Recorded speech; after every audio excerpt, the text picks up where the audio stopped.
Welcome back to Primetime News. Special welcome to folks on onespotmedia.com. Now, first, this evening, investigators have launched a manhunt for 2 suspects in connection with the shooting of 7 persons, 2 fatally, in the Mandeville market in Manchester this morning.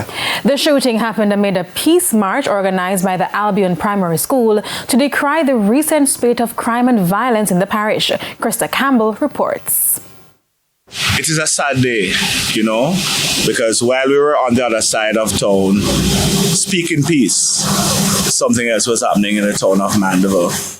That something else was a mass shooting at the entrance to the southern side of the Mandeville market. It happened sometime after 10 o'clock Friday morning as Mayor Donovan Mitchell and stakeholders from several schools and other institutions marched against rising crime and violence in the Manchester capital. The mayor explained that it didn't take long for him to get to the scene of the shooting. 7 persons got shot, 2 fatally.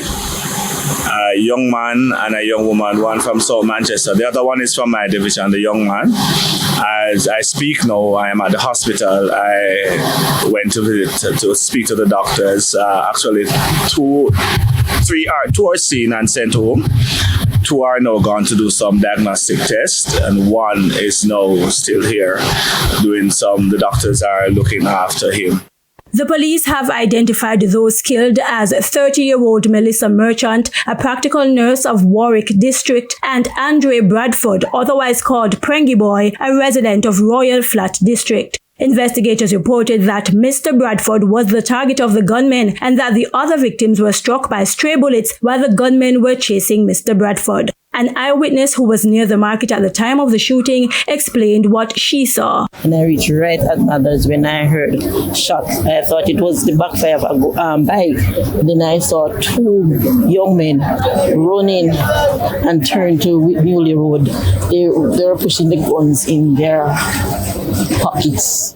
Now, a businessman who was in the area when the shooting happened but was unaware of what was unfolding explained how he got caught up in the mayhem. I was waiting for someone to bring me some shoes from the shoemaker. And all of a sudden, when I came when I turned around, the car was full of, the back of the car was full of people. And I didn't know a dead woman was in there too. So I thought I was going to the hospital. When I come to the hospital, everybody disappeared. And I leave with, I'm left with a dead woman sitting in the back of my car with a sick wife in the car. I was on my way to see the doctor with her.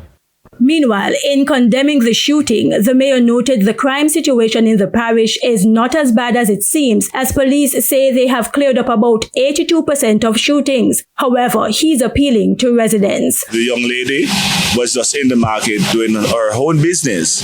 One of the gentlemen was across the road in a syrup shop buying something else, and so it could have been any one of us. So let us be careful, speak what we know. We don't have to be an informer, as some people would put it. But the best thing to do is to try to avoid all of these by just speaking what we know so the police investigations can go forward. Krista Campbell, TVJ News.